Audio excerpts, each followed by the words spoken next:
I was in Brazil once with Paul Daniels' son. What? What? I feel like you start all my stories this way. I feel like this is why we started doing this podcast. So lines like "I was in Brazil, Paul Daniels' son" weren't lost to the rest of the world. there was something to document. I was in Brazil with Paul Daniels' son. And he and I can't think why, we went to some random food establishment. Turned out to be a buffet. Oh, what? Sorry. A food establishment. And it was a buffet. Again, why am I at a buffet that we hadn't done prior research on, and we're perusing the wares and nothing was labelled? Honestly, we couldn't identify any of this food. Really? Yeah. Yeah, but I like that, though. That was also quite alluring about it's it. quite exciting. You know, it's like, how authentic. What is it? So we both get back to the table with a heaped plate. Right. And we're eating away. It was one of the most disgusting meals I've ever had in my entire life. Seriously? It was unbelievably bad. And you know when you have something that's so rank, as soon as you start eating, it's like, oh, this is not sitting well. this is not going down easy. The body is immediately this needs rejecting. This needs to get leave. out. Like, whoa, what are you doing? What type of food is it? It was like it was meat of sorts, so some kind of meat in sauces. So like a curry kind of thing. I guess so, yeah, but we didn't know what the meat was. It was unidentifiable. Right. We eat anyway, you know. So about half an hour after the meal, we're both complaining that, oh God, this is not going well here. We're not doing good.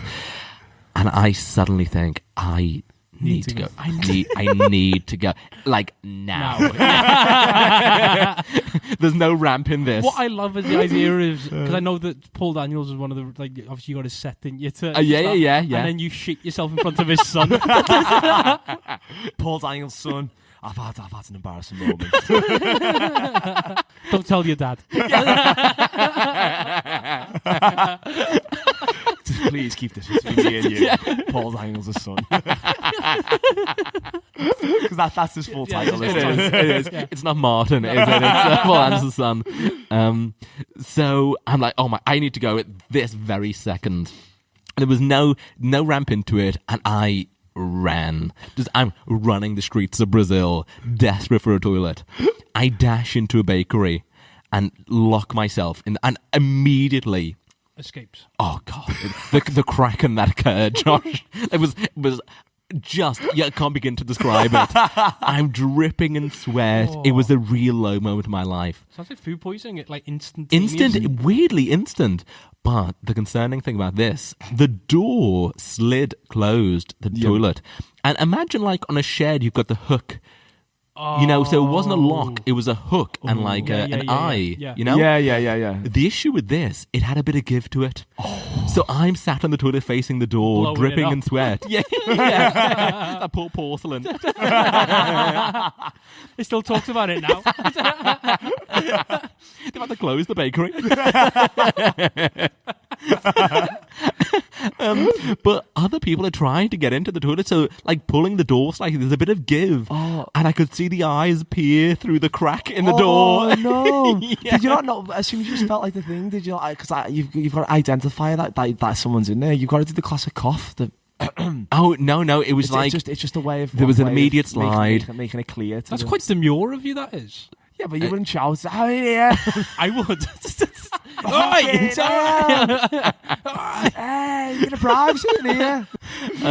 But how concerning, you know, at such a low moment to see the eye. It was like The Walking Dead were trying to get in through a bomb. You know? Was it Martin? Yeah. Oh, yeah, that was Where also... was he? Did he just like... Well, what was very tragic was like... Do you want a croissant? Yeah, I certainly don't want a pain au chocolat.